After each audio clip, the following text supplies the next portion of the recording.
Alors, bonjour à tous. Bienvenue pour la première rencontre texto de l'année 2017-2018. C'est déjà la 6e saison qui commence et on en est très content. Certains parmi vous sont déjà venus, d'autres viennent pour la première fois puisque je vois des nouveaux visages, c'est-à-dire que vous arrivez à l'Université Paris 13. Et j'ai proposé que cette rencontre vous soit particulièrement destinée dans la mesure où je vous aurai bientôt en cours et qu'on va travailler, entre autres, sur les festivals littéraires.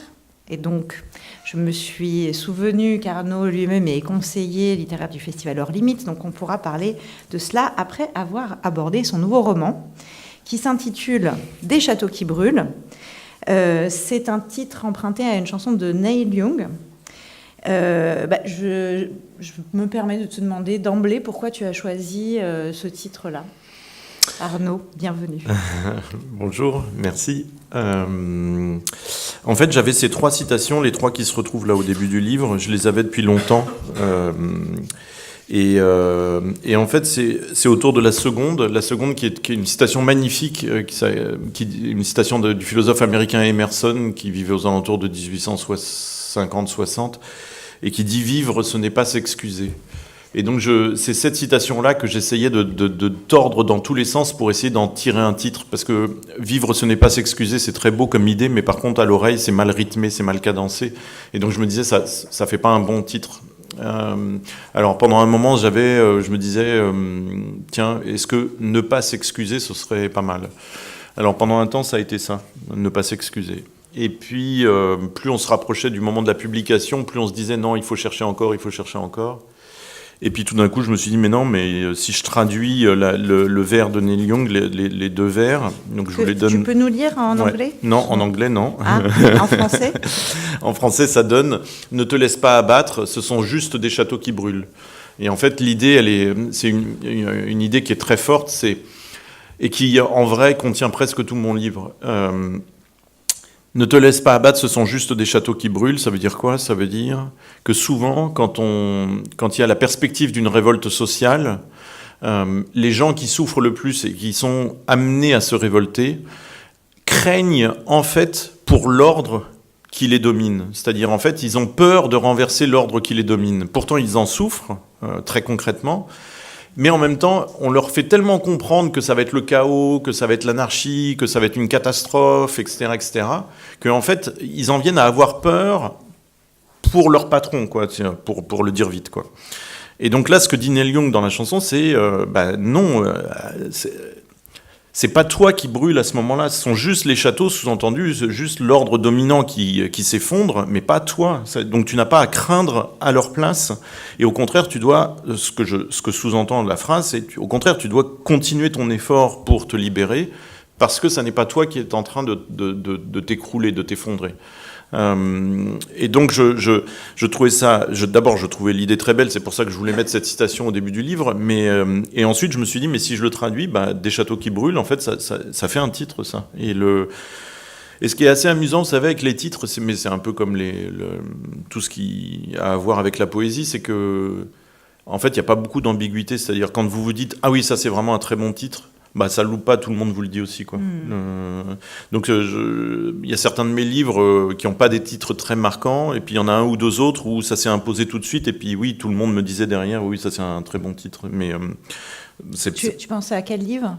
Par exemple, Je suis une aventure? Non, alors oui, Je suis une aventure, je crois que c'est un titre qui a bien plu, mais par exemple, moi il y en a un qui m'était venu vraiment dans le cours de l'écriture, c'était Ma solitude s'appelle Brando, qui est un titre bizarre, assez énigmatique, etc., mais qui moi, à l'oreille, me semblait vraiment très beau, et puis qu'avec l'éditeur, avait posé aucun problème, quoi. Il n'y avait pas eu de discussion à ce moment-là, quoi.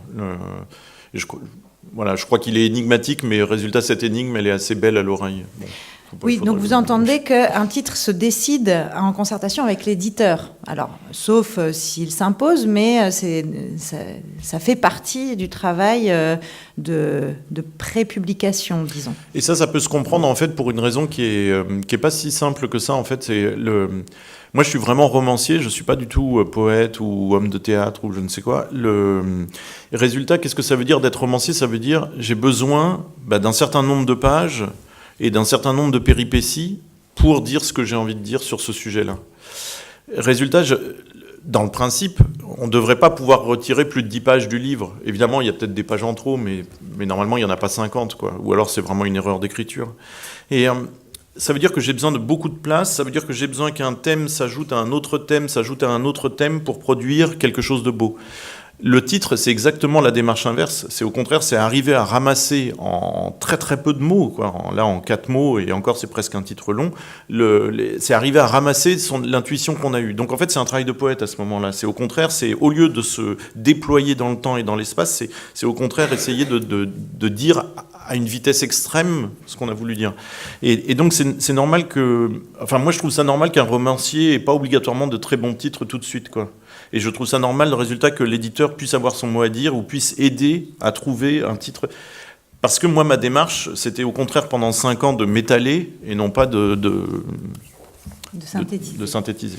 Alors parlons des péripéties, justement, après ce préambule.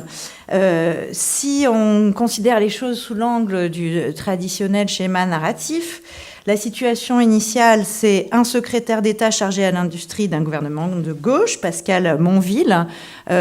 Soudain, ce matin, je me suis dit, mais Monville, Montebourg, il y a peut-être un lien. Donc, Pascal Monville rend visite aux salariés d'un abattoir breton, fictif, la Générale Armoricaine, sauf erreur de ma part. Et cet abattoir est menacé de plan social, de délocalisation. Alors, que se passe-t-il? Élément déclencheur, soudain, sans concertation préalable, les salariés prennent en otage Pascal Monville. Alors là, c'est vraiment de la pure fiction, mais ça fait référence dans notre imaginaire, en tout cas dans notre culture collective, à la séquestration de PDG d'entreprise, à la chemise déchirée des dirigeants d'Air France il y a quelque temps, etc. Et que se passe-t-il à partir de ce moment-là? Péripéties. C'est plutôt une certaine improvisation, en fait, puisque c'était pas prémédité. Personne ne sait exactement ce qui va se passer. Le lecteur non plus, jusqu'à la fin. Alors, il y a des indices qui commencent à émerger, qui annoncent une fin dont on discutait encore ce matin, parce que les lecteurs n'y lisent pas la même chose. Et, a priori, on ne va pas en parler pour laisser le suspense planer. Mais la question, c'est de savoir ce que vont devenir ces salariés et ce secrétaire d'État. Vont-ils tenir le siège longtemps? Est-ce que les CRS qui encerclent l'usine vont intervenir? Est-ce que les salariés vont décider de s'approprier l'outil de travail, comme ça a pu être le cas des salariés de l'usine Unilever au Bagne, qui sont devenus la SCOP Fralib et que tu as rencontré pour préparer ce livre. Et finalement, il y a l'idée d'une fête qui surgit avec le secrétaire d'État pour marquer le coup, avec vente de poulets rôtis, concert de free jazz, spectacle de majorette. Enfin, ça part dans une direction qui n'était pas du tout... une direction inattendue. Et la vente de ces poulets rôtis est assez savoureuse, puisqu'ils sont a priori destinés à l'exportation vers l'Arabie Saoudite. Mondialisation oblige. Donc vous voyez, il y a quand même plein de thèmes comme ça qui sont abordés, peut-être un peu justement comme des lignes de jazz et qui s'entremêlent. Et tu évoques à de nombreuses reprises des situations qui ont pu avoir lieu au cours de l'histoire. Des salariés qui cherchent à reprendre le pouvoir, finalement, ça peut faire écho à une situation en Italie dans les années 70. Ça se fait dans le dos des syndicats. Et il s'agit en fait d'entretenir une certaine colère en jouant sur le mépris dans lequel on tient ces salariés et contre le malheur dans lequel ils pourraient eux-mêmes basculer. Et jusqu'à donc une situation finale qui semble quand même très ambiguë. Donc moi, ma question, même si a priori on ne parle pas de la fin, je me demande si tout ce livre ne conduit pas à un retour à l'ordre malgré tout, malgré la confusion, puisque le leitmotiv d'un des ex-syndicalistes qu'on entend dans le roman, c'est que le rapport de force prédomine. Alors j'ai oublié de préciser qu'il s'agit d'un roman polyphonique, c'est-à-dire un roman choral, c'est-à-dire que chacun des protagonistes, aussi bien le secrétaire d'État que les salariés qui le prennent en otage, parlent à travers des chapitres successifs qui portent leur nom en guise de titre. Donc c'est vraiment un point de vue mosaïque, je dirais, voire kaléidoscopique, je ne me suis pas trompée. Non. Voilà. Peut-être cacophonique, je ne sais pas. Enfin, en tout cas, quand on ferme le livre, on reste dans... les questions restent en suspens. Donc, est-ce qu'il y a, après voilà, cette joyeuse confusion, un retour à l'ordre ?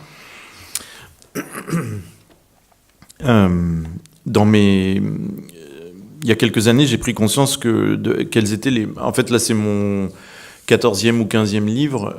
Ils ne sont pas tous de taille égale et ils n'ont pas tous dans ma tête la même importance, mais bon. Et il y a quelques années, j'ai pris conscience, en fait, de ce qui rassemblait un peu tous ces livres.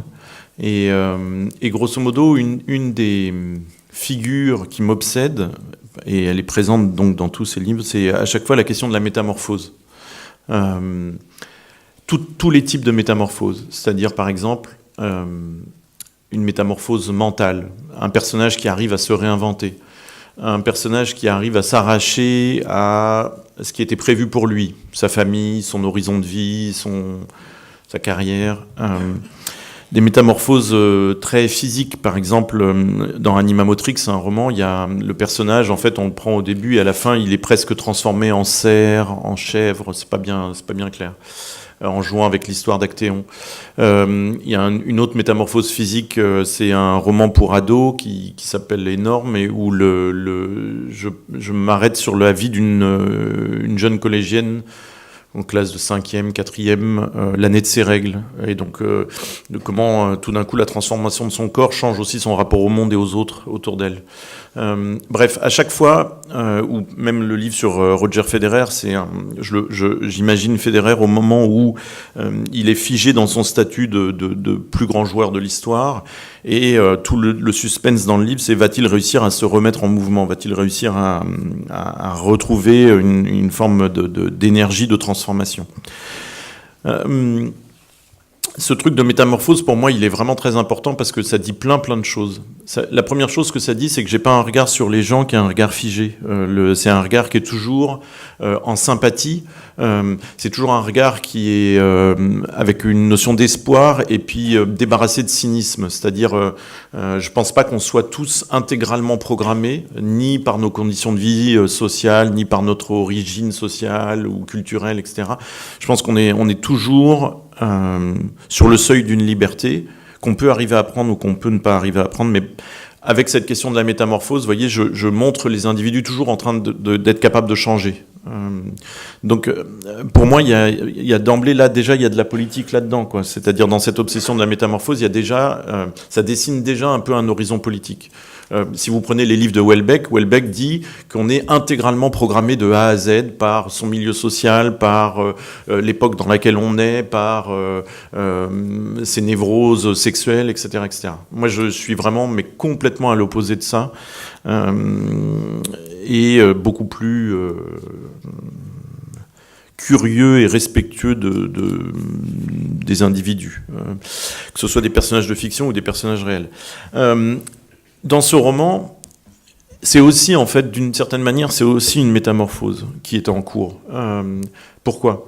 Quand vous allez tous les jours bosser au même endroit, en plus dans un cadre hyper contraignant comme un abattoir. Un abattoir, pour le faire très très vite, qu'est-ce que c'est ? C'est un endroit où rentrent les gens, où d'abord il faut qu'ils soient excessivement propres étant donné les normes d'hygiène, donc ils passent par des tas de produits, vous savez, le truc là...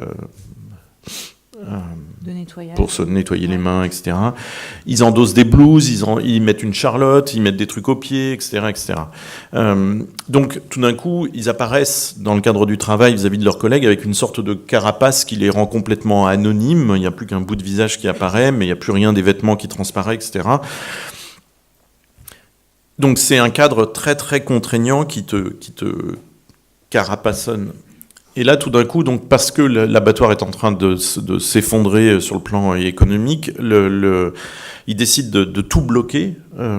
Et en bloquant tout, c'est-à-dire tout d'un coup, l'usine ne fonctionne plus, mais ils continuent d'y venir, mais ils sont plus tenus aux normes d'hygiène puisque c'est une occupation. Donc, il n'y a plus besoin de se sentir sale obligatoirement. Il n'y a plus besoin de s'habiller. On peut être avec ses propres vêtements. On peut laisser les cheveux tomber. Et surtout, on n'est plus dans un rapport hiérarchique. On va pouvoir se parler entre collègues d'une manière qu'on n'a pas l'habitude du tout d'utiliser. Donc là, il y a vraiment... C'est un peu la tabula rasa, c'est-à-dire tout est à réinventer. Notre façon de se parler, tout va tomber au fur et à mesure de la... C'est pas grave. C'est une illustration. Voilà. Et donc, c'est une métamorphose, c'est-à-dire à partir du moment où on reprend tout à zéro et où on se réinvente tous et où on se redonne tous un autre corps, eh ben oui, il y a une métamorphose. Alors, dans quelle direction ? Ça, c'est tout le suspense du livre. C'est-à-dire, est-ce que ça va être pour arriver vraiment à constituer un collectif et puis à dire, on continue la lutte ensemble et puis on va réussir à obtenir quelque chose ensemble, on va demander la même chose, etc. Ou est-ce que ce collectif va peut-être fonctionner à un moment et puis au bout de 3 ou 4 jours d'occupation, ce collectif, il va peut-être se dissoudre par le biais des pression extérieure, etc. Ça, c'est dans le livre. C'est des champs de force qui opèrent à l'intérieur du livre. Mais quand même, ça décrit la même chose, c'est-à-dire le moment d'une métamorphose. Est-ce qu'on va être capable de cette métamorphose ? Par exemple, je vais vous donner un exemple tout bête. Là, j'ai rencontré des ouvriers en Creuse, à la Souterraine, et j'ai rencontré notamment le leader de la lutte à l'intérieur de cette usine, qui est un type qui est juste un ouvrier non qualifié et qui vient d'un milieu ouvrier paysan. Et moi, tout de suite, ce qui m'est apparu en parlant avec lui, c'est qu'il est extrêmement intelligent. C'est vraiment évident. Il a une lucidité, une intelligence et une réaction et un courage incroyable. Alors ça, c'était la première visite. Et à la deuxième visite, j'ai eu un entretien long de 2 heures avec lui. Et je lui dis, mais en fait, qu'est-ce que ça te fait comme ça d'être... Oh, Alain Nicolas. Qu'est-ce que ça te fait d'être intelligent comme ça ? Et il me dit, mais je suis pas intelligent. Il était presque choqué par ma question. Je lui dis, mais si, bien sûr, tu es intelligent. Tu es même très intelligent. Il est allé retrouver ses collègues dans la pièce à côté. Il leur dit, mais très naïvement, de manière très innocente, il leur dit, mais vous trouvez que je suis intelligent ? Non, c'était incroyable comme scène. Et les autres, ils lui disent tous, bah oui, bien sûr, tu es intelligent. Mais pas pour lui faire plaisir, parce que c'est le mec qui les a emmenés là où ils sont aujourd'hui, et donc il y a aussi une fierté à lui reconnaître cette part d'intelligence. Et en fait, je savais très bien qu'en lui posant cette question-là, c'était une question compliquée, parce que pour des tas de raisons scolaires, il s'est arrêté en 3e, ensuite pour des raisons professionnelles, il est resté ouvrier, etc. Donc jamais, peut-être quelqu'un lui a dit qu'il était intelligent. Et donc pour lui, être intelligent, ça voulait dire avoir de la culture, etc. Mais résultat, pour lui, c'était un effort de s'accepter intelligent. C'était compliqué. Presque, c'est pas que ça lui était désagréable, mais ça lui faisait tellement bizarre. Pareil, quelqu'un qui est persuadé d'être laid, si vous lui dites qu'il est beau, en fait, il a du mal à entendre le compliment. En fait, comme si chacun était assigné à un rôle, exactement, à une identité, et c'est vrai que ces identités, elles sont remises en cause à travers l'écriture, y compris dans tes choix stylistiques, parce que je vous disais tout à l'heure que chaque chapitre commence par un intitulé qui correspond au nom du personnage qui s'exprime, et en fait, même dans ces intitulés, il y a des modifications. À un moment, par exemple, la conseillère de Pascal Monville, qui est une ex-syndicaliste, Céline Aberkan, on ne sait plus trop si elle est conseillère ou assistante. Et au fur et à mesure, ce qui est très marquant, par exemple, page 204, il y a un discours, on ne sait même pas à qui l'attribuer. Entre crochets, tu as indiqué ex-syndicaliste, point d'interrogation, Ahmed, point d'interrogation. Donc on ne sait même pas exactement quel personnage s'exprime. Alors, c'est... comme si le texte était encore en chantier et que tu avais choisi de ne pas décider, ou bien comme si les éléments du texte étaient des fragments d'enregistrement qu'on aurait récupérés. Après tout, c'est vrai qu'il y a peut-être des micros placés dans l'usine sur ordre du pouvoir, et qu'on diffusait les rushs, et que c'était ça qui composait... le roman. Donc, les identités restent en suspens. Là, il y a une 3e hypothèse, en fait. Ah, je t'écoute. En fait, c'est la seule trace d'un narrateur, ça, cette hésitation. C'est-à-dire, en fait, évidemment, il y a quelqu'un pour recueillir ces paroles-là, pour mener ces espèces d'entretiens. Et à partir du moment où je faisais un peu bouger les étiquettes, où elles n'étaient pas marquées de manière automatique, on pouvait supposer que c'était la trace de quelqu'un qui note et qui fait pas des erreurs, mais bon, c'est la toute petite apparition d'un narrateur. Mais d'un narrateur qui lui-même ne sait pas très bien. Qui n'est pas une machine. Non, mais qui n'est pas une machine. C'est-à-dire que oui, un coup, tu peux appeler quelqu'un ministre, un autre coup, tu peux l'appeler secrétaire d'État. Enfin, Oui, d'accord. Il y a cette ambiguïté. Enfin, pas cette ambiguïté, mais il y a ce flottement-là. Mais oui, de toute façon, c'est ce que je disais tout à l'heure. Mon seul souci éthique dans l'écriture, c'est de faire que jamais personne ne soit enfermé dans sa pseudo-identité. Si on peut faire des milliers de tests dans ce sens-là, c'est-à-dire... Si je vous demande de vous présenter, vous allez tous dire quelque chose parce qu'il faut bien choisir un mot ou un autre, etc. Et puis en fait, si on parle un quart d'heure, on va se rendre compte que ce mot-là, il suffit pas du tout, voire même que ce mot-là, il est beaucoup trop étroit, qu'il faudra en mettre d'autres. Voilà, je suis à la fois étudiant ici, puis en même temps, je suis aussi autre chose à côté. J'ai un boulot, et puis en même temps, je déteste ce lieu. Alors, est-ce que vraiment dire je suis étudiant de Paris 13, est-ce que vraiment, ou alors j'adore ce, enfin bref. Donc, nos identités, pour des raisons de pratique, on passe notre temps en fait à les élaguer puis à dire à utiliser des mots à la con. Si moi je dis je suis écrivain, oui, mais non, mais je suis écrivain, mais enfin 10% dans la journée. Le reste du temps, je suis père d'une petite fille. Le reste du temps, j'habite à Vanves. Le reste du temps, je fais la cuisine. Enfin, je veux dire, quand je fais la cuisine, je suis pas écrivain. Je suis pas comme Nicolas Sarkozy qui, quand il se rase, est déjà président de la République. Donc les identités, c'est un truc, c'est invraisemblablement complexe. Et donc, pour moi, le temps de l'écriture, c'est justement le temps où on va remettre cette complexité en jeu. Par exemple, je vais donner un exemple. J'ai vu un documentaire, mais c'est en rapport avec le livre. J'ai vu un documentaire qui sort fin octobre que je vous invite à aller voir tellement il est simple et efficace. C'est sur la fermeture d'une usine de tissus à Roanne en 2015-2016. Ça s'appelle Des bobines et des hommes. Ça sort fin octobre. Et alors, c'est un documentaire qui dure 1 heure et qui documente la fermeture d'une usine. Donc, si vous ne connaissez pas ce genre de moment-là, c'est très intéressant. Et si vous connaissez ce genre de moment, il y a un aspect du film qui est incroyable, c'est la figure du patron. Quand commence le documentaire, vous vous dites « Oh, il a l'air plutôt sympa ». Alors on le voit en nager, il fait des promesses aux salariés, il dit « Moi, de toute façon, je resterai avec vous jusqu'au bout. Je me suis engagé que le repreneur, il vous garde au moins 4 ans, etc. etc. » On se dit « Voilà, bon, il n'a pas réussi son job, mais il est plutôt sympa. » Et puis ensuite, on le voit en réunion, on le voit un peu stressé, tendu, transpirant. On se dit, tiens, il est pas exactement à la hauteur de l'événement, quoi. Et puis ensuite, il y a les salariés qui commencent à balancer des choses sur lui, à dire non, mais il nous donnait pas les chiffres en réunion syndicale, on a été obligé de passer par l'inspection du travail pour faire pression sur lui, etc. On se dit, ah tiens, c'est bizarre, là, ça commence à sentir le soufre.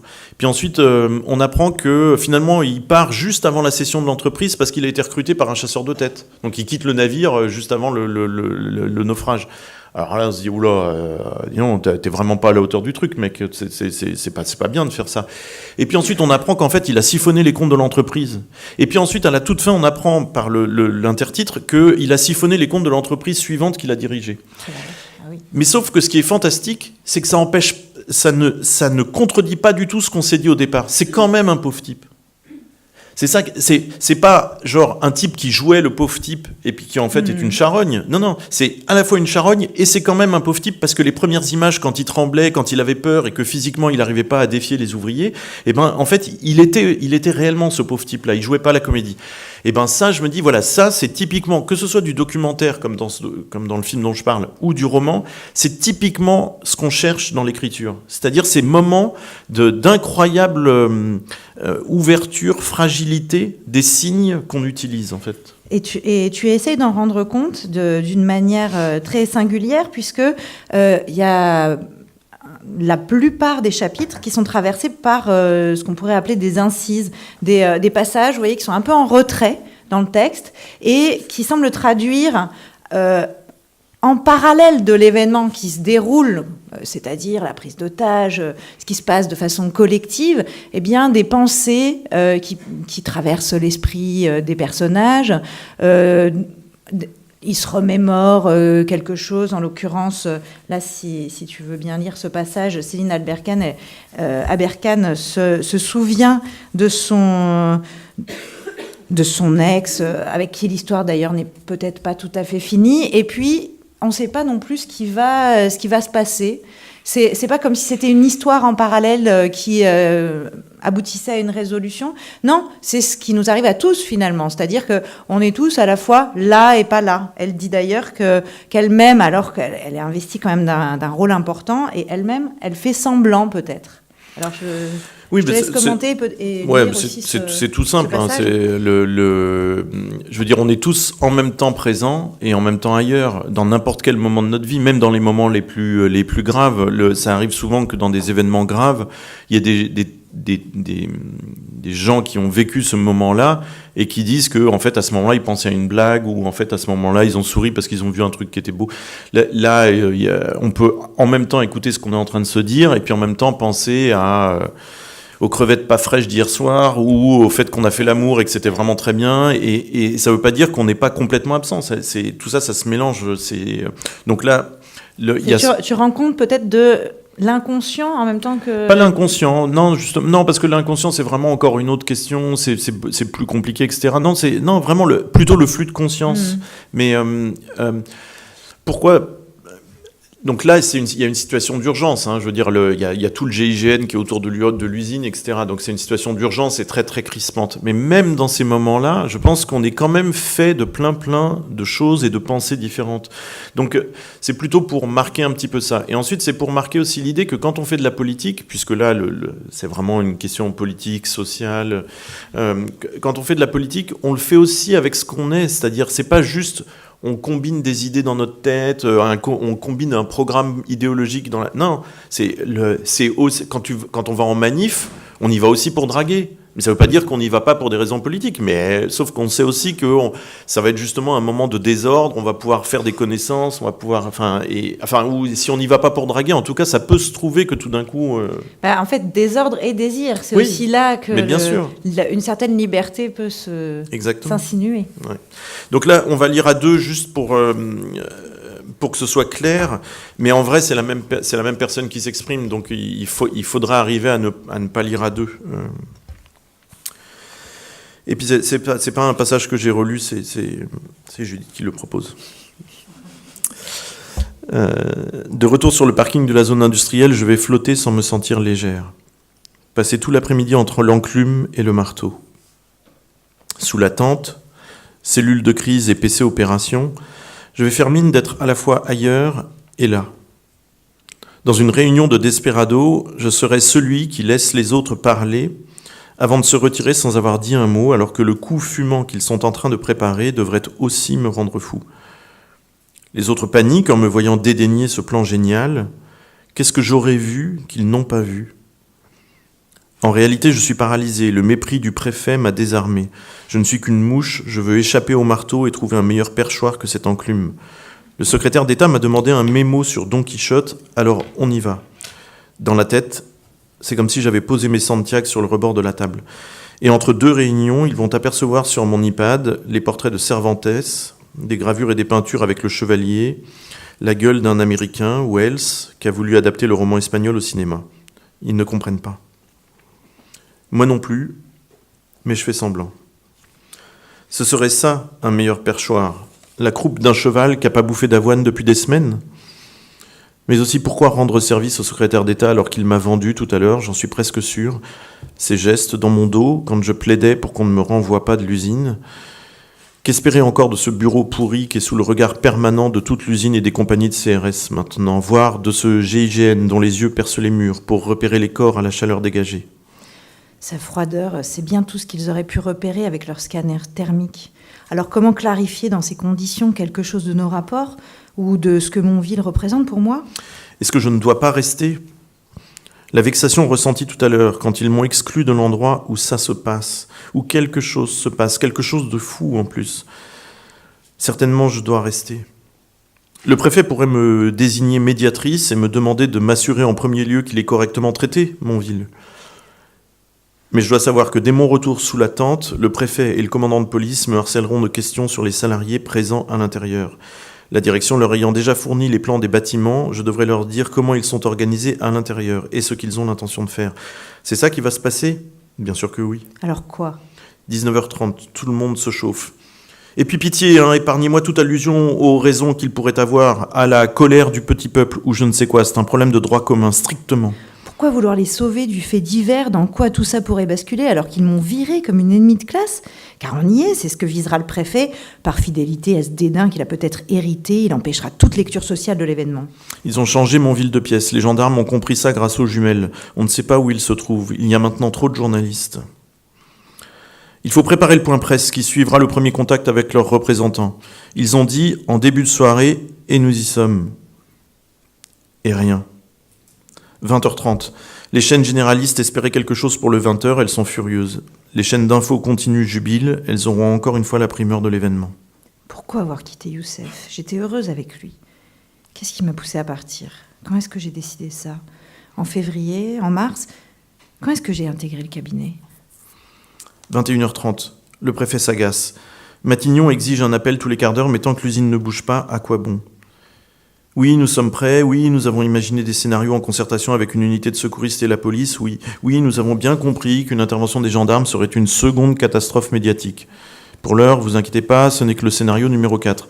Autancier est la branche soutenant la majorité. Censé la soutenir, oui, monsieur le Premier ministre. Où la majorité a posé son putain de cul, on est d'accord, monsieur le Premier ministre. Les promesses de la campagne, l'ennemi est la finance, n'ont pas été suivies de mesures. Si en plus de ça, on envoie la troupe tabasser des ouvriers désespérés, cette gauche n'aura plus qu'à hiberner jusqu'au retour du Christ ou de Batman.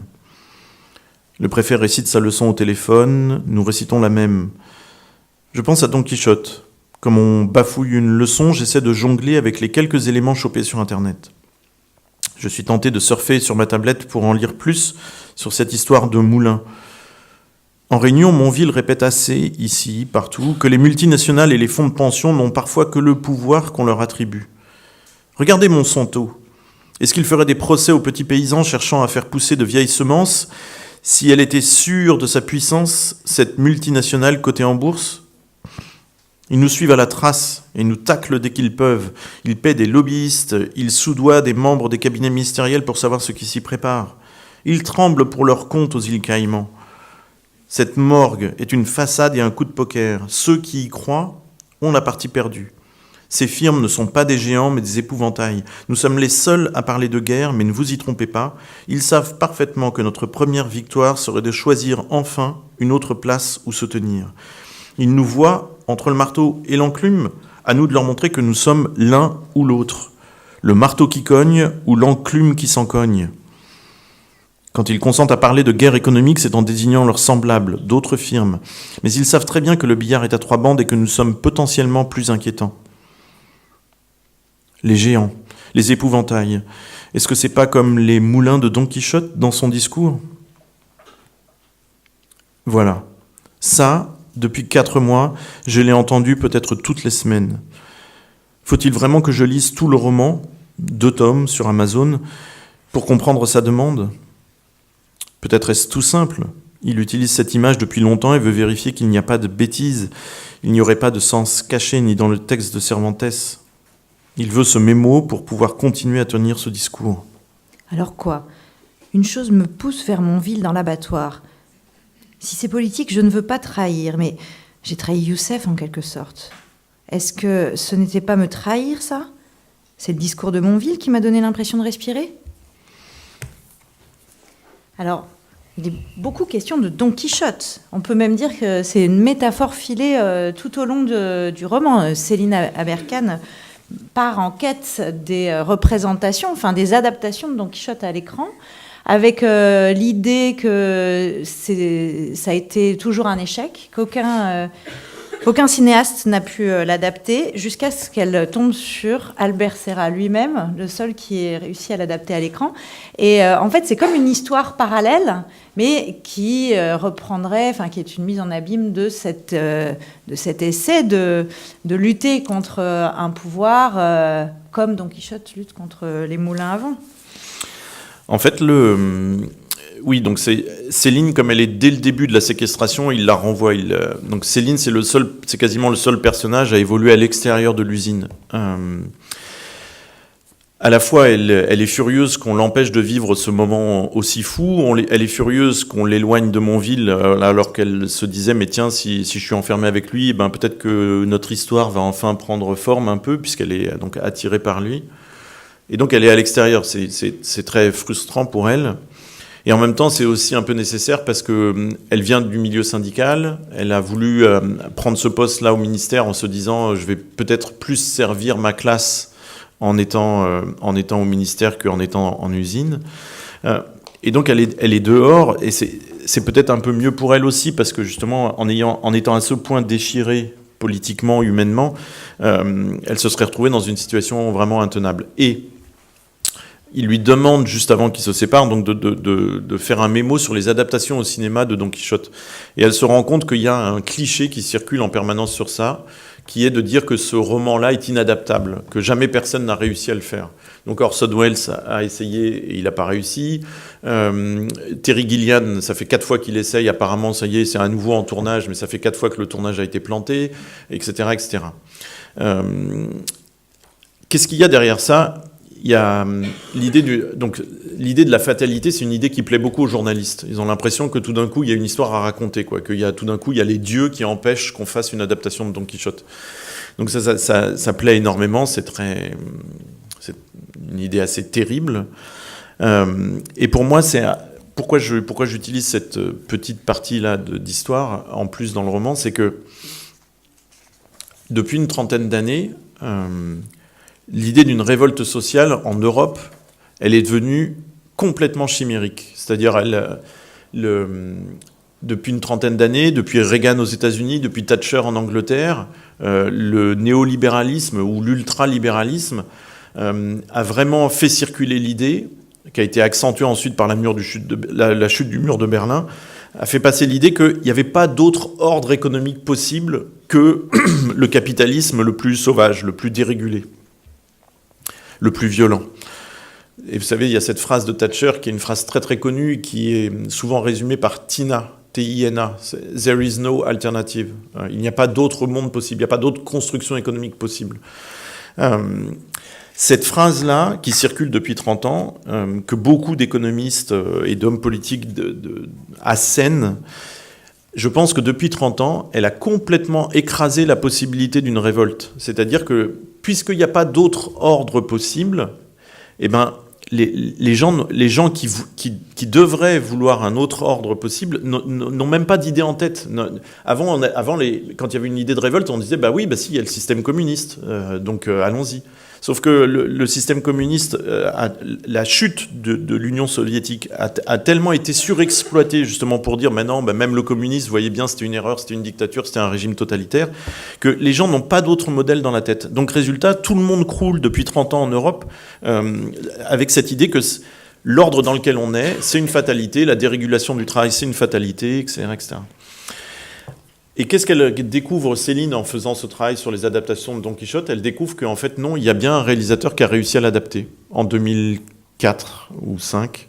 Donc, un réalisateur catalan qui s'appelle Albert Serra, et qui a fait un film, alors je ne parle pas du tout espagnol, qui s'appelle Honor de Cavalleria. Donc, je ne sais même pas comment le traduire, je ne sais pas si c'est l'honneur de la chevalerie, ou je pense que c'est ça.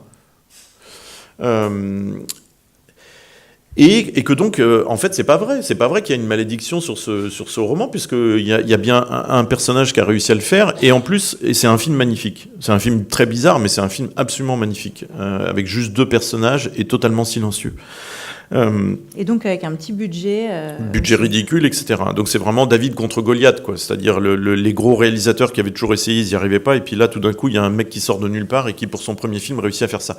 Donc qu'est-ce qu'elle découvre, Céline ? Elle découvre qu'il n'y a pas de fatalité. Alors, elle le comprend que par rapport au film, mais en fait, ça veut dire qu'il n'y a pas de fatalité sociale aussi. C'est-à-dire que si on arrive à sauter de l'idée qu'il n'y a pas d'alternative, à sauter de l'idée qu'il n'y a pas de contre-modèle, à sauter de l'idée qu'il est impossible de se révolter, eh ben, dans ce cas-là, ça devient possible. Et d'ailleurs, elle dit il n'y a pas de fatalité, donc il n'y a pas d'utopie non plus. Et tu fais également une distinction, enfin, les personnages font une distinction entre ce terme de rêve, entre ce terme d'utopie, et le terme de rêve. C'est-à-dire, je vais lire le passage. qui est prononcé par, Pascal Monville, le secrétaire d'État. Il dit « Alors que tout est là à saisir et qu'il suffit de le dire, de nommer ce rêve, je dis le mot vie et celui qui m'entend voit immédiatement plusieurs couleurs, une poussée, une corne d'abondance. Je dis le monde auquel j'aspire et ça change déjà celui qui ne me convient pas. » Pardon, j'ai inversé les deux paragraphes. Je vais continuer par le premier. En temps de crise, n'importe quel rêve est attaqué et d'abord en remplaçant le terme de rêve par le terme d'utopie, car le mot contient déjà la peau de banane qui le fera tomber. En temps de crise, quand le réel vous mord les mollets, l'utopie devient un luxe exorbitant, nous disent les salopards. Donc en fait, et ça revient à ce que tu disais sur cette idée qu'il n'y a pas d'alternative qui a été assénée pendant les années Thatcher.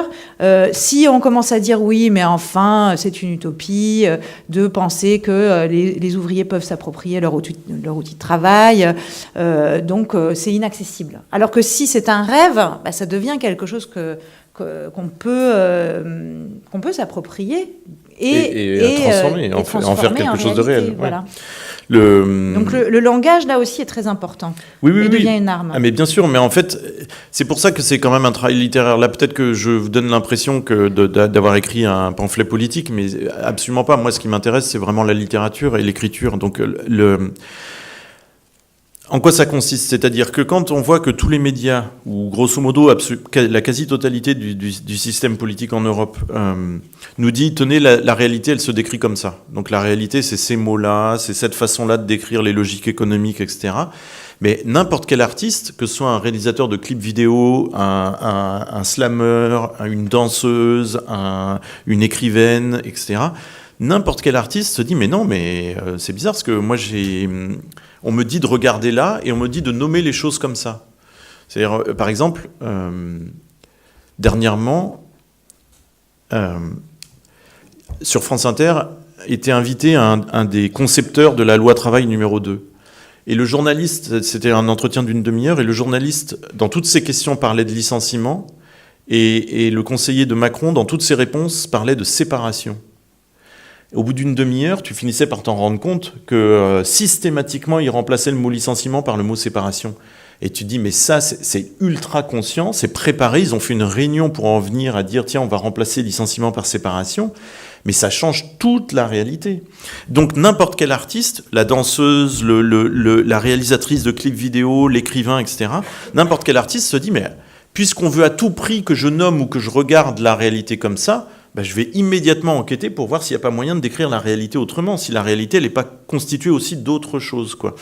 Et donc, effectivement, toutes les formes de réaction sociale, politique, la droite, etc., passent son temps à décrire le moindre programme de gauche, la moindre idée de gauche comme une utopie, c'est-à-dire comme quelque chose qui... c'est une fantaisie, quoi. C'est-à-dire ça n'existe pas. Et c'est quand même génial. En vrai, c'est vraiment génial. Et là, encore une fois, je ne fais pas de politique en disant ça. Toute la pensée de gauche, depuis 300 ans, elle vient d'une expérience du réel. C'est-à-dire, c'est parce que le peuple ou les dominés réalisent qu'ils vivent dans des conditions insupportables, qu'ils sont dominés, etc., et qu'ils sont au contact de la réalité la plus dure, c'est parce qu'ils font cette expérience-là qu'ensuite il y a des programmes politiques et une idéologie de gauche qui s'est inventée. Donc ensuite dire que c'est une utopie, c'est phénoménal, parce que c'est justement eux qui sont au contact de la réalité. Et encore aujourd'hui, alors si on ne parle pas de la gauche communiste, si on parle de la gauche qui essaye vraiment de se réinventer avec grosso modo, c'est toutes celles qui utilisent l'écologie, c'est-à-dire qui dit, voilà, dans le développement durable et dans l'économie verte, il y a énormément d'emplois à créer, énormément. Donc c'est hyper concret, c'est pas du tout une utopie. Et surtout, ça tient compte des réalités de la Terre, de la surexploitation des ressources de la Terre, de l'écosystème, etc. Donc c'est tout sauf une utopie. Et c'est pareil, ça vient de la gauche. Et donc dire, oh voilà, tout ça c'est des fantaisies. Non, c'est pas vrai, c'est très très très concret. C'est vraiment des... Donc moi je me dis, c'est la même chose pour l'écriture d'un roman, c'est... On me dit que le monde, il faut le décrire comme ça. Moi, je vais aller voir si c'est vraiment les bons mots, si c'est bien ces mots-là qu'il faut utiliser. Dernièrement, je me suis rendu compte que, comme à la radio ou à la télé, je disais prime de licenciement. Mais bon sang, c'est incroyable ce glissement-là. On ne dit pas prime de licenciement, on dit indemnité de licenciement, parce que quelqu'un qui est licencié, on ne va pas lui donner une prime, c'est-à-dire un truc au mérite, c'est pas un cadeau, c'est une indemnité, c'est parce qu'il lui est arrivé une catastrophe, il perd son boulot. Donc ce glissement-là, il est incroyable, ça atténue complètement l'idée de licenciement. Donc, pardon, encore une fois, je ne fais pas de la politique en disant ça, je fais vraiment de la littérature, c'est-à-dire, qu'est-ce que c'est la valeur d'un mot ? Qu'est-ce que c'est la précision d'un mot ? Eh bien, pour tout ça, pour arriver à déconstruire tout ça, il faut tourner autour, il faut essayer d'autres mots, il faut tenter plein d'approches différentes et essayer de faire que les mots soient à la fois les plus précis et aussi que les mots embarquent un monde avec eux, pour qu'on arrive à rendre compte de la richesse de ce qu'on vit, de la complexité de ce qu'on vit. On peut être à la fois un salaud et puis en même temps un salaud et une charogne, oui, c'est possible. On peut être à la fois un pauvre type et puis une charogne, un dépeceur d'entreprise, mais il faut du temps pour prouver ça, pour prouver que les identités, elles sont complexes, que les situations, elles sont complexes, qu'une catastrophe peut déboucher de manière inattendue sur quelque chose de fantastique.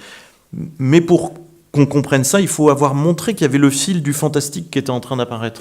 Et précisément, tu parlais tout à l'heure de la difficulté à se percevoir soi-même comme intelligent, par exemple, et c'est aussi difficile d'identifier ce qui peut être considéré comme une victoire. C'est ce qu'un des personnages, ce que Ahmed Mbarek dit lui-même. Tout mettait au jour la difficulté de croire en cette victoire, subtile ou non, et c'était d'une tristesse sans fond, car c'était bien la preuve d'une domination achevée des possédants. Si tu ne parviens pas à reconnaître les signes de ta victoire, s'ils te restent sur le bout de la langue, c'est-à-dire qu'ils ne sont même pas formulables, tu ne peux pas la proclamer, écrire l'histoire, et tout reste ouvert, tu peux voir l'ennemi se refaire et charger à nouveau. Donc, d'où l'importance de la maîtrise du langage, la maîtrise du discours. À un moment, tu fais allusion à la phrase de Macron sur l'illettrisme des salariés.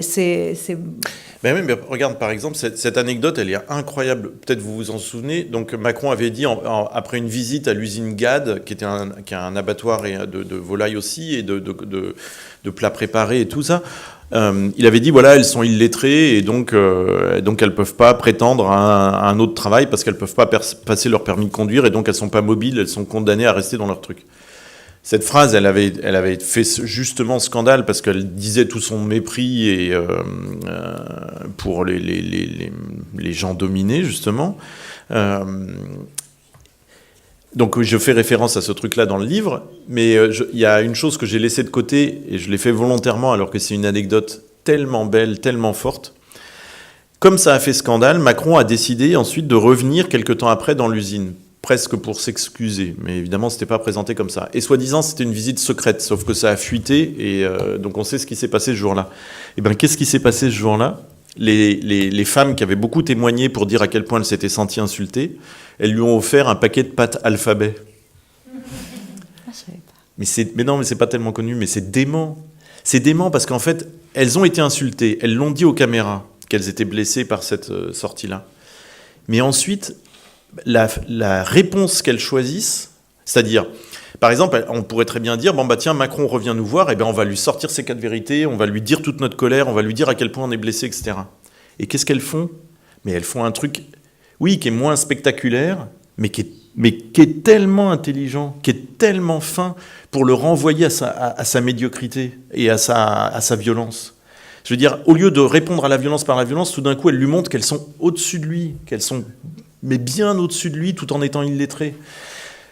Et bien ça, ces moments-là où justement on peut prendre conscience un peu de sa victoire, au moins symbolique, parce que malheureusement GAD a fermé, elles sont toutes au chômage, etc. Donc, mais au moins là, il y a une petite victoire symbolique.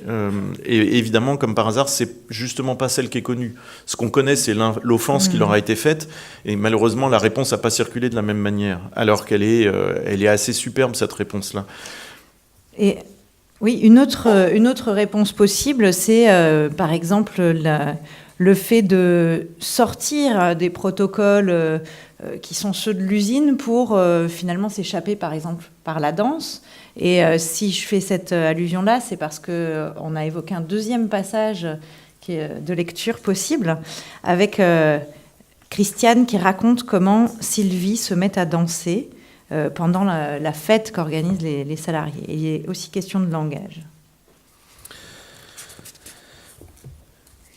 Là, c'est vraiment à la toute fin, là. Donc ils ont organisé ce pique-nique, qui est un pique-nique de soutien, comme ça peut se faire des fois justement pour récolter des fonds pour ceux qui vont être licenciés, etc. Sauf que ce pique-nique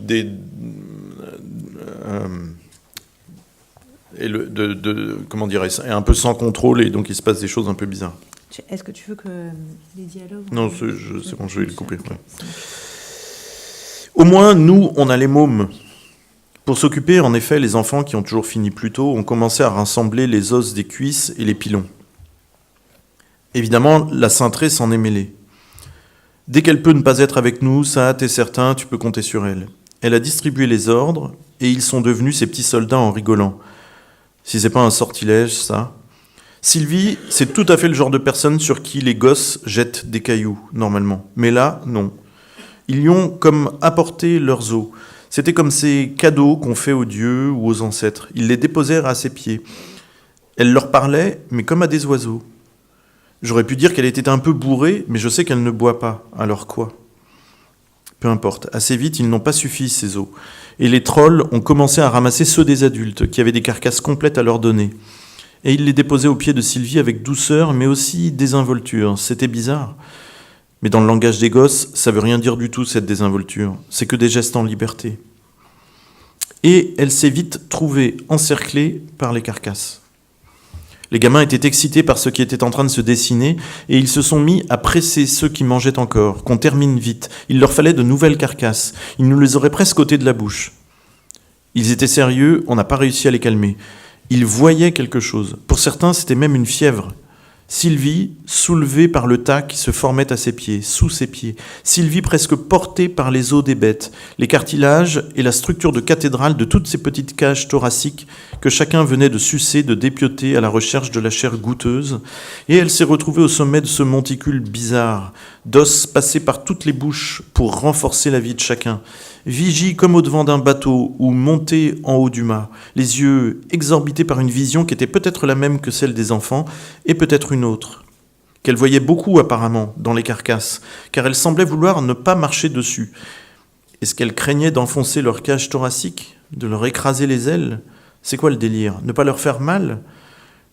Elle retire maintenant ses chaussures et ses chaussettes. Est-ce qu'elle danse ? Pierrick Pédron et les autres jouaient encore. Sylvie pouvait donner l'impression de singer les majorettes. Les premiers sourires s'effacent, car il est clair qu'elle ne les imite pas, en fait, qu'elle ne s'en moque pas non plus. Elle garde sa blouse, on ne voit donc que ses pieds nus, c'est captivant pourtant. Il continue, ses pieds, de vouloir éviter les carcasses. Mais ce n'est plus possible, elle en a déjà sous elle 7 ou 8 strates. Et les gamins continuent d'écumer le parking pour que l'ossuaire pyramide s'élève encore, et elle avec, qui ne pose ses pieds que sur un tas de braise en quelque sorte. Et ses pieds dansent tellement qu'ils attisent un ancien feu, lui redonnant de la vigueur, ou aux poulets eux-mêmes, les convoquer, les faire se redresser, les ramener à la vie. Il y a encore la musique, les phrases du saxophone qui font des volutes de notes, de longues guirlandes de notes liquides ou hérissées dégringolant de haut, et ça remonte encore plus haut, des notes de musique emportées comme des étourneaux pris dans un essaim, et elle danse, elle, comme pour convoquer. Elle serait chamane, elle accompagnerait les âmes, la musique ensorcelante de Pierrick Pédron. Elle organiserait le passage de la mort vers la vie, après avoir facilité le passage de la vie vers la mort des poulets. Et on comprend tous un peu pourquoi c'est elle, parmi nous, parmi tous les collègues, qui se retrouve choisie par les enfants pour cette cérémonie. Il y a 6 mois, la médecine du travail lui a prescrit un mois d'arrêt, à faire toujours le même geste, arracher les cuisses et les pilons, à la cadence de plusieurs centaines par heure. Elle s'est démolie l'épaule, elle ne pouvait plus bouger son bras. TMS. Et je comprends tout. Qu'elle est là pour porter l'âme des poulets dans les méandres de l'ossuaire, qu'ils trouvent la sortie, pour que la beauté de sa danse soit la chose avec laquelle ils partiront, les poulets, un souvenir de leur séjour sur Terre. C'est asiatique ou africain ce qu'elle fait. Autrement, ces âmes reviendront laides et en colère dans d'autres corps, qu'elles enlaidiront, qu'elles rendront amères. Et Sylvie est bien placée pour savoir qu'elle doit les respecter, car après avoir démantibulé plusieurs milliers de poulets, ils se sont vengés. Ils lui ont niqué la clavicule et l'avant-bras, les muscles, les articulations. Elle n'était plus capable de rien. Ce que tu fais au poulet, le poulet te le fera. Voilà ce qu'elle danse. Et pourquoi, tout en étant au sommet du monticule, il ne s'effondre pas ? Parce que les poulets morts l'écoutent, sans ressentir son poids, parce qu'elle danse comme un chrétien parlant au lion romain, qu'il l'écoute sans plus vouloir le dévorer. Et on est tous fascinés par la musique, par la beauté des majorettes et par l'étrange splendeur sexuelle de la grosse Sylvie qui danse avec ses pieds comme si c'était des flammes. Vous voyez que ça peut mener à des choses imprévues, l'occupation d'une usine et la séquestration d'un secrétaire d'État. Et si tu m'y autorises, je vais passer abruptement et sans transition à un autre sujet, puisque l'heure tourne. Parce qu'on pourrait parler encore très longuement du livre, de sa composition, etc. etc. Mais j'aimerais aussi qu'on parle de tes fonctions de conseiller littéraire, notamment pour le festival Hors Limite. Et tu m'as dit que tu t'occupais aussi de la programmation pendant ces dernières années des rencontres GRAC.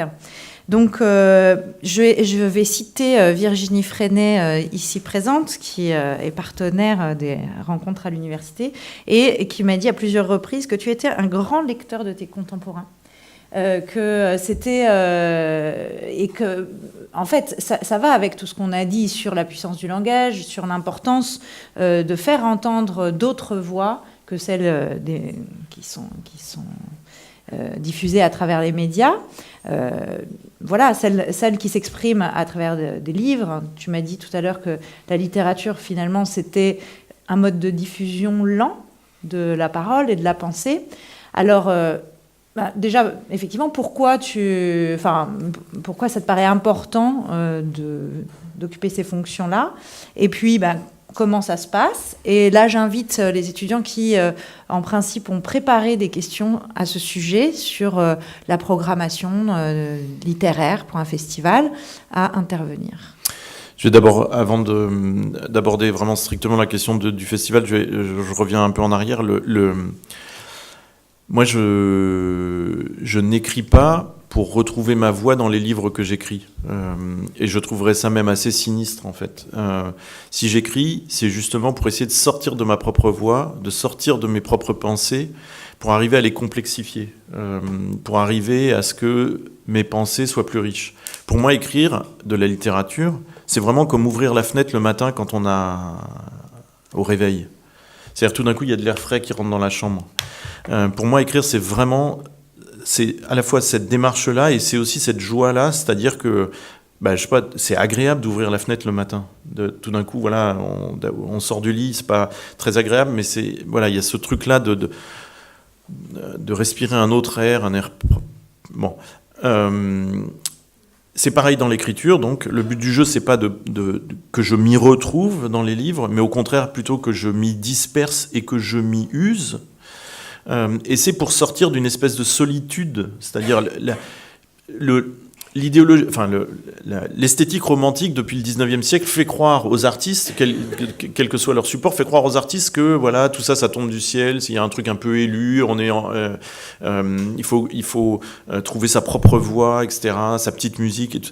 Pour moi, c'est des choses qui me semblent d'une tristesse infinie et que pour moi, la forme de ma joie, elle est d'abord collective. Et donc, ça fait que dans les livres, je cherche en permanence à avoir cette espèce de structure polyphonique, à faire parler le plus possible, ou à aider des voix qui murmurent, à les aider tout d'un coup à parler mieux, à parler plus, à se confier, à oser parler, etc.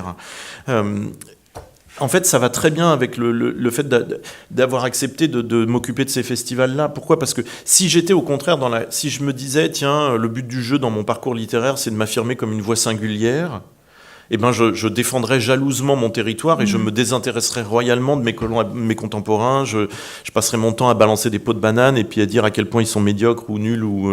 Tu l'as un peu fait avec Houellebecq. Non, je plaisante. Je l'ai surtout fait dans le RER tout à l'heure, c'est autre chose. Donc, puisqu'au contraire, je suis dans ce désir-là d'aller vers la multiplicité des voix, c'est normal que je me retrouve à programmer des auteurs et à avoir envie que leurs propres paroles se fassent entendre. Il y a aussi un autre petit aspect. Quand mon premier roman est paru en 2001, j'ai été invité pour des lectures. C'est pas quelque chose à quoi j'avais réfléchi avant, mais je me suis retrouvé à lire, et donc à lire d'une certaine manière. Et cette manière, en fait, tout le monde me l'a dit tout de suite, c'est « Oh là là, qu'est-ce que tu lis vite », etc. Et moi, je me disais, oui, mais ça correspond à... C'est comme ça que j'ai envie d'entendre mon texte. Et je me disais c'est peut-être un truc à moi, ça, de vouloir y mettre cette intensité-là dans la lecture, etc. Et puis ensuite, quand j'ai multiplié les moments publics avec d'autres auteurs, je me suis rendu compte qu'on était très nombreux à lire très vite. Et je me suis dit, mais donc c'est pas un truc à moi, c'est un truc d'époque. Au lieu de trouver ça triste et d'avoir le sentiment qu'on me dépossédait de quelque chose, je me suis dit, mais non, c'est fantastique, là il y a quelque chose à comprendre. Est-ce que ça veut dire que notre époque veut mettre la même énergie dans l'écriture? Est-ce que ça veut dire que c'est le reflet d'un stress collectif? Est-ce que ça veut dire que je sais pas quoi? Enfin bref. En tout cas, je trouvais ça passionnant. Ou alors, pareil, j'ai fait un livre en 2006 qui s'appelle Anima Motrix sur la question des réfugiés. Et puis, peu de temps après la publication de ce livre, j'ai lu un livre de Nicole Caligaris qui datait de 2004, donc 2 ans avant le mien, qui s'appelle Les Samothraces, qui est aussi sur la question un peu des réfugiés. Elle fait parler 3 femmes qui fuient l'Afrique. Et dedans, j'ai trouvé 3, pas des métaphores, c'est pas exactement ça, mais j'ai trouvé 3 images, mais qui étaient mot pour mot les miennes. Et là aussi, au lieu d'être triste de ça, je me suis dit, tiens, c'est incroyable, parce que c'est pas des images trop banales, c'est pas des lieux communs, et je me suis dit, ça c'est fou quand même que Et donc ça veut dire qu'il y a quelque chose qui est dans l'air du temps. Mais cette ère du temps, moi je trouve ça passionnant d'essayer de comprendre qu'est-ce que c'est l'ère du temps. C'est-à-dire là, on vit tous dans le même monde et dans le même territoire. C'est fantastique d'essayer de comprendre de quoi on est exactement les contemporains. Et d'ailleurs, tu fais aussi partie d'un collectif littéraire, le collectif Inculte. Ouais, de plein de... Et puis, toutes les formes collectives m'intéressent. Donc, bref, quand on m'a proposé ensuite de programmer comme ça des festivals, oui, je me suis tout de suite dit, ça m'intéresse. Alors, quand c'est programmé les rencontres GRAC qui ont lieu près d'Angers, c'est très chouette et c'est vraiment, là j'ai toute l'attitude pour pendant 2 jours inviter des auteurs à venir parler de leur lecture de Julien Gracq, etc. ou du thème sur lequel on les invite. Très bien, c'est facile. Le festival Hors Limite que tu citais, donc c'est un festival qui est en Seine-Saint-Denis, qui est organisé par toutes les bibliothèques de Seine-Saint-Denis au mois de mars-avril. Alors là, c'est vraiment une autre paire de manches, c'est beaucoup, beaucoup plus compliqué. On se réunit avec toutes les équipes des bibliothèques, en tout cas le département littéraire de ces bibliothèques, médiathèques du département, et on essaye de construire avec elles un programme qui tienne la route. Ça veut dire quoi qui tienne la route en Seine-Saint-Denis, qui est un département vraiment complètement à part en France, pour plein de raisons. Pour des raisons sociales, pour des raisons culturelles, pour des raisons un peu politiques aussi. Donc il y a des facteurs incroyablement complexes. C'est-à-dire, par exemple, pour organiser une rencontre à Noisy-le-Sec, si je dis, tiens, on va faire venir Pierre Guyota, je ne sais pas si vous voyez un peu qui... Non, peut-être pas, mais... justement, vous ne voyez pas, peut-être. Enfin, qui voit qui est Pierre Guyota? Bon, voilà. Je vais vous raconter une blague qui est très très drôle, parce que vous allez voir, c'est révélateur par rapport au fait que vous ne le connaissiez pas. Un jour, il préparait un livre d'entretien avec un de ses éditeurs, et le midi, la jeune femme qui relisait avec lui les épreuves du livre lui dit « Pierre, après le déjeuner, il faut qu'on aille à la FNAC, je dois acheter un livre. » Alors, ils y vont et tout. Elle cherche son livre dans les rayonnages, et puis elle se retourne, et puis il n'était plus là. C'est un homme qui a 70 ans maintenant. Il n'était plus là. Alors elle le cherche, et elle finit par le trouver derrière un énorme poteau, et puis plus ou moins comme ça. Et elle lui dit, mais Pierre, qu'est-ce qu'il y a, ça va pas? Il dit, si, mais dépêchez-vous, on va me reconnaître. Vous voyez, il n'y avait pas beaucoup de risques qu'on le reconnaisse. Bref. Pierre Guyota, c'est une littérature qui est vraiment très... c'est à la fois incroyable et en même temps, c'est vraiment très, très difficile de lire ça. Par exemple, dans la plupart de ses derniers livres, la forme des phrases, la forme des mots, tout est complètement chamboulé. Enfin, c'est très, très, très, très spécial. Sous-entendu, aller à Noisy-le-Sec avec Pierre Guyota, je ne dis pas du tout que c'est impossible, vraiment pas du tout. Mais c'est très compliqué. C'est-à-dire, ça veut dire que, par exemple, pendant toute une année... On risque de le reconnaître. Pendant toute une année, il faut que les bibliothécaires travaillent avec les gens qui fréquentent la bibliothèque pour essayer de faire lire ses livres, pour essayer de faire comprendre sa démarche, etc., etc. Donc c'est un travail énorme de volonté, d'engagement. Donc c'est possible, mais c'est compliqué. Est-ce que toutes les équipes des médiathèques sont prêtes à faire ce travail-là, vraiment qui est un travail de fond, etc. C'est pas évident. Donc ça veut dire que peut-être que proposer Pierre Guyota, c'est pas très malin. Et que peut-être il faut proposer, si on veut aller dans la même direction, on peut peut-être proposer des auteurs moins compliqués, mais qui font quand même ce travail-là aussi bizarre, un petit peu. Bref. Pour que le public, pour qu'il y ait un public et que le Pour qu'il y ait un public, et parce qu'il y ait que- une rencontre. Faire une rencontre avec trois Pékins, ça n'a aucun intérêt. Le but du jeu, si on fait une rencontre, c'est parce qu'on est enthousiasmé par une œuvre et qu'on pense que les gens qui viennent vont être aussi enthousiasmés par cette œuvre-là. Donc le but du jeu, c'est de créer de l'enthousiasme. C'est pas de parler pour les chaises, quoi. Donc on peut se faire plaisir en se disant, oh tiens, j'ai reçu Pierre Guyotat, puis en fait il y avait personne, donc on s'est juste fait plaisir, mais ça s'appelle de la branlette. C'est pas, enfin c'est pas comme si on avait fait l'amour. Métaphore filée encore. Oui, pardon, oui. Ça dit rien de ma soirée d'hier. Hein, c'est une semaine avec ma fille, donc il se passe rien. Donc en fait, ce dialogue-là avec les équipes, il est passionnant parce que il va y avoir certaines équipes dans les médiathèques qui sont pris dans une super dynamique et qui ont donc plein d'idées, plein d'envies, plein d'idées de partenariat pour recevoir un auteur et faire que tout d'un coup la rencontre ce soit pas comme ça un truc qui tombe du ciel et on ne sait pas pourquoi cet auteur-là ou ce vidéaste-là est invité. Et puis, il y a des équipes où, au contraire, il n'y a pas cette dynamique-là. Il faut arriver à insuffler cette dynamique. Il faut leur dire, mais si, regardez, si vous recevez Laurent Godet, à la fois, c'est un très bel auteur, et puis en même temps, c'est des livres qui sont pas si compliqués que ça à lire. On peut facilement en parler, et il est très agréable en rencontre, ça va bien se passer. Donc, les 20 personnes qui feront le déplacement, et ben, l'année prochaine, elles auront envie de revenir, et puis il y en aura peut-être 10 autres, parce qu'entre-temps, elles en auront parlé, etc. Donc, là, il y a vraiment un travail de militantisme pour la littérature ou pour les arts en général, qui est vraiment très très clair, quoi. Donc les festivals, un festival tout seul, ça n'existe pas sans le public en fait. C'est-à-dire, par exemple, moi j'ai la mère de ma fille, elle dirigeait la médiathèque du Kremlin-Bicêtre. Kremlin-Bicêtre, c'est une ville très, très étrange dans son identité. C'est une ville où les gens restent très peu. Il y a un turnover de citoyens incroyable. Les gens partent au bout de 2 ou 3 ans. C'est-à-dire les jeunes couples qui s'installent, hop, dès qu'ils ont un môme, eh ben, ils vont un peu plus loin en banlieue pour avoir une pièce de plus, etc. Donc ça bouge beaucoup. Donc c'est compliqué de fidéliser un public.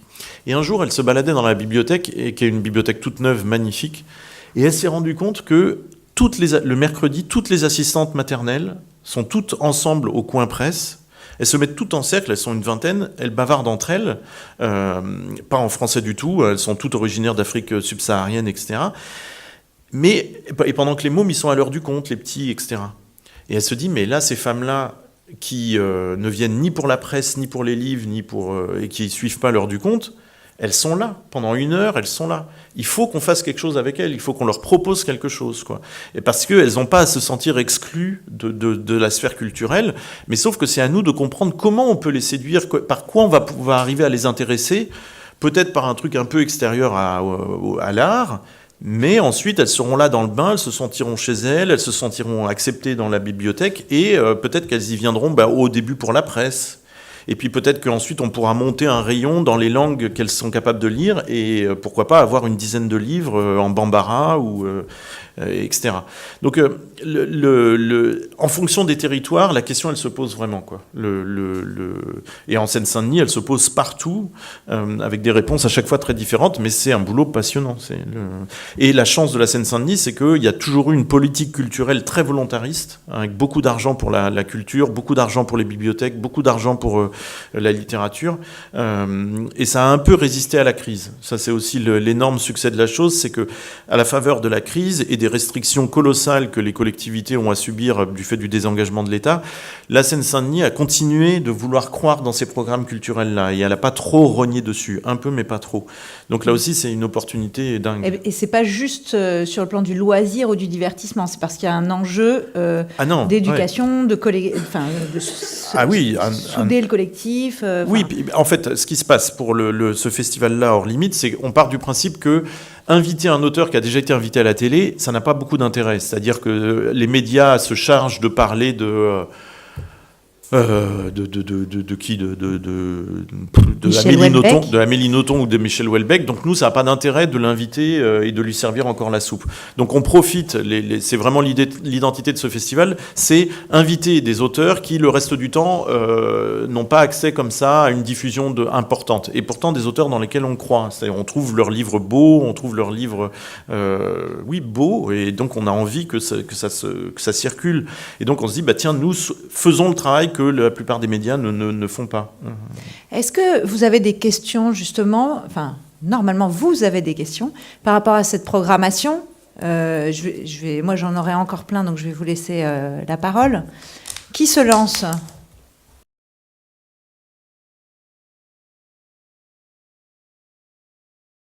Ben donc ça dépend de l'endroit en fait. Pour les rencontres GRAC par exemple, donc c'est dans un village qui s'appelle Saint-Florent-le-Vieil qui est à côté d'Angers, de Nantes, etc. C'est vraiment un village, c'est des terres agricoles autour, etc. C'est aussi un festival qui est marqué par l'identité donc de Julien Gracq, l'œuvre de Julien Gracq. Donc c'est pas un public très varié. Les gens qui viennent ont plutôt tous un petit peu le même profil. Ils sont plutôt tous du coin, même s'il y a aussi des gens qui viennent de bien plus loin. Mais dans ce cas-là, quand ils viennent de bien plus loin, c'est vraiment parce qu'ils ont lu Julien Gracq et qu'ils ont envie d'entendre parler de l'œuvre. Donc là, tu vois, la question du public, elle n'est pas aiguë. Je suis obligé d'en tenir compte, mais elle n'est pas aiguë. C'est-à-dire qu'on n'a pas une grande marge de manœuvre pour trouver de nouveaux publics. En Seine-Saint-Denis, en revanche, le territoire est tellement peuplé que là, on a des milliers et des milliers de personnes à draguer. On ne peut pas s'en tenir aux 10 ou 15 qui viendraient spontanément dans les bibliothèques. Mais la Seine-Saint-Denis, c'est aussi un territoire vraiment très, très divers. À la fois, il y a une forme d'homogénéité sociale et puis en même temps, en fonction des villes, il y a des particularités. Il y a certaines communautés communautés nationales qui se retrouvent à tel endroit et pas du tout à tel autre. À un endroit, il y a une communauté portugaise, à un autre endroit, il y a une communauté turque, à un autre endroit, une communauté malienne. Alors, voilà, et qu'est-ce qu'on fait pour eux ? Est-ce qu'on essaye de les faire venir ? Moi, je pense que oui, c'est le rôle de la culture de ne pas parler en permanence qu'aux gens cultivés. Enfin, aux gens cultivés de la culture française, parce que les Maliens, les Turcs, ils sont cultivés aussi, mais c'est une autre culture. Donc c'est de voir comment on peut arriver à se retrouver, à se parler, à communier sur certains objets, donc un film, un concert, un livre, des poèmes, des contes, etc. Donc à chaque fois, je peux pas te faire une réponse plus précise que ça, parce que ça dépend à chaque fois des villes, tu vois. C'est-à-dire citer à... comment ça s'appelle ne serait-ce qu'à Saint-Denis, il y a 80 communautés différentes, il y a 80 nationalités différentes, ou non, même encore plus, je crois. Enfin bon, je sais plus. Donc voilà, comment est-ce que tu fais pour parler à un public où tu sais que dans la salle, il va y avoir peut-être, allez, sur 30 personnes, il y aura peut-être 10 pays différents, tu vois, ou 10 origines différentes. Quel bouquin tu proposes et comment tu arrives à en parler pour que tout le monde sente qu'il y a un intérêt, que tout le monde se dise « Ah tiens, j'ai vraiment envie de lire ça » ou « J'ai envie d'en lire quelques pages » Mais pour moi, c'est très enthousiasmant, hein, mais sauf qu'il faut aimer... faut être convaincu que la littérature, elle a un rôle à jouer dans la vie des gens, tu vois. La littérature ou tout ce qu'il y a autour. Si t'es pas convaincu de ça, tu trouves pas l'énergie de le faire, ce boulot-là. C'est-à-dire, t'attends que les gens viennent tout seuls. Il y a des directeurs de bibliothèques qui m'ont fait cette réponse-là. Hein. Ils m'ont dit ah non, mais là, si on fait tel auteur, il y aura personne. Bah, Coco, il y aura personne si tu te bouges pas. Oui, si tu penses que ça tombe du ciel, les lecteurs, oui, ça, bien sûr, il y aura personne. Donc clairement, cet homme-là, soit pour des raisons politiques, soit pour des raisons humaines, il aime pas son boulot ou ça l'intéresse pas plus que ça, tu vois. Ou alors il est dans une conception un peu aristocratique des arts et de la littérature et ça l'intéresse pas du tout de faire qu'il y ait de nouvelles personnes qui viennent vers les livres. Quand on a cette attitude-là, clairement, les arts meurent, la langue meurt, la littérature meurt.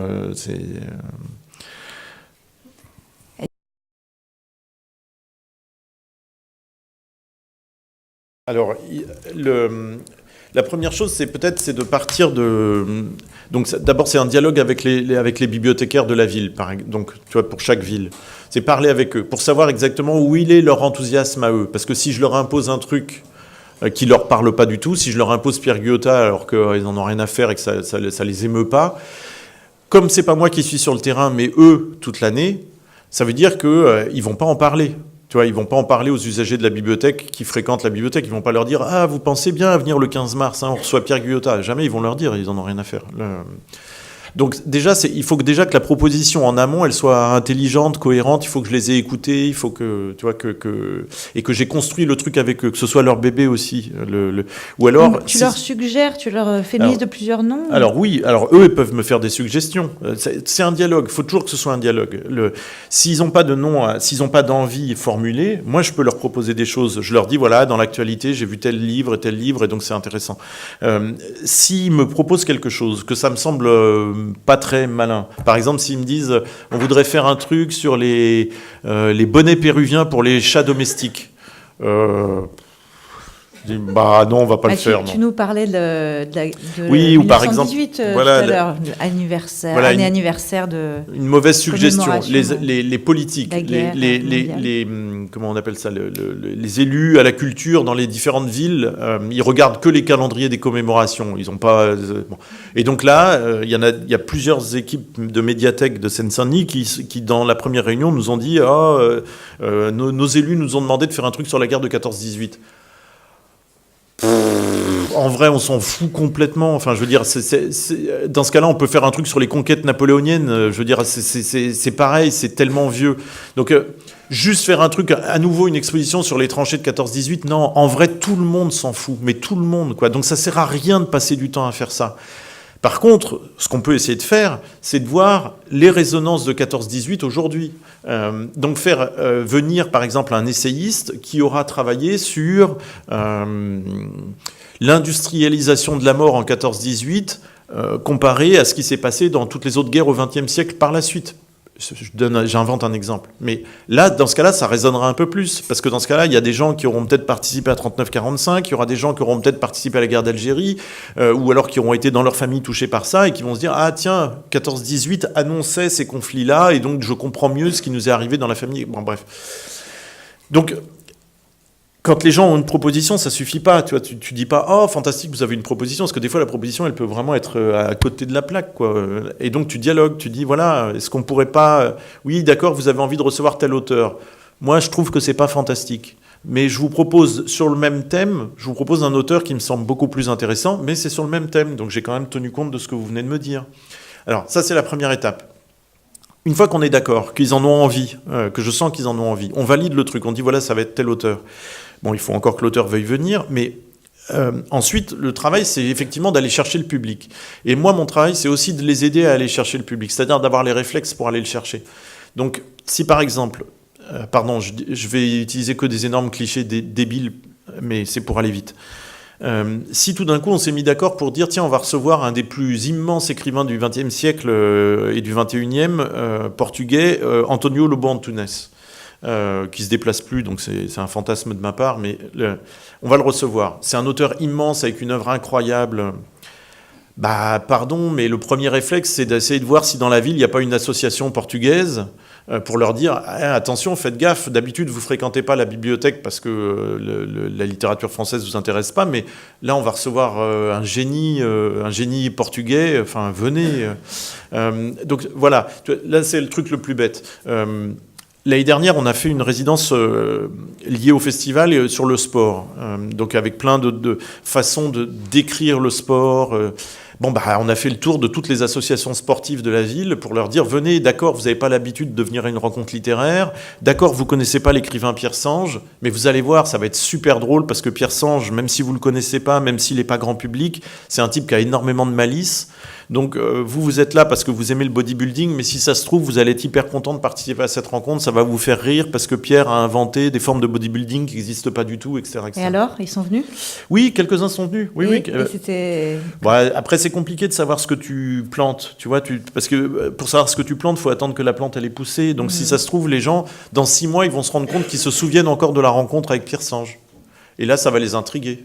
Moi, quand j'étais en 4e, j'avais un prof de français qu'on a tous détesté, mais de manière incroyable. Il nous faisait lire que des trucs auxquels on comprenait rien du tout. Mais rien du tout. Pierre Guyotat, par exemple. Non, mais c'est pareil. La littérature américaine des années 50, quand tu lis les nouvelles de Salinger, alors que tu as 13 ans, mais tu peux rien comprendre. Même le titre de la nouvelle, tu le comprends pas. Un jour rêvé pour le poisson banane. Qu'est-ce que tu veux comprendre quand tu as 13 ans à ce titre-là, quoi ? Sauf qu'ensuite, 2 ans après, 3 ans après, je déménageais les bouquins dans ma chambre et puis je suis retombé sur le livre, je l'ai rouvert. Je me suis rendu compte que je connaissais le livre par cœur. Mais j'en savais rien. Pendant 3 ans, le livre, il n'existait plus pour moi. Et là, je le réouvre et tout d'un coup, ces nouvelles auxquelles j'avais rien compris, la mélancolie qui s'exprime dans ces nouvelles auxquelles j'avais rien compris, à laquelle j'avais rien compris, tout d'un coup, je me rendais compte qu'elle s'était intégralement déposée en moi. Mais intégralement. C'est-à-dire, je revenais là-dedans comme dans une maison de campagne où je passais tous mes étés, quoi. C'était... Donc on ne sait pas ce qu'on plante, quoi. Et donc, même quand on fait des propositions un peu bizarres des fois, on se dit, tiens, je fais une proposition bizarre, je le sais, Je vais pas jusqu'à la proposition débile, mais je sais que c'est un peu bizarre, je sais que ça va faire bizarre, sauf que si ça se trouve, la plupart des gens, ça va leur rester. Et si ça se trouve, dans 2 ans, 3 ans, 5 ans, vous repenserez à cette rencontre avec Arnaud Bertina. Alors que sur le moment, vous m'avez trouvé insupportable.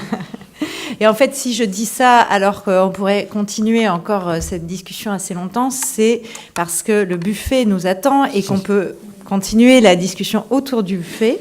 Avant cela, ou pendant ce temps-là, si vous voulez demander une dédicace à Arnaud Bertina, parce que j'ai 7 exemplaires du livre à vendre, eh bien, n'hésitez pas.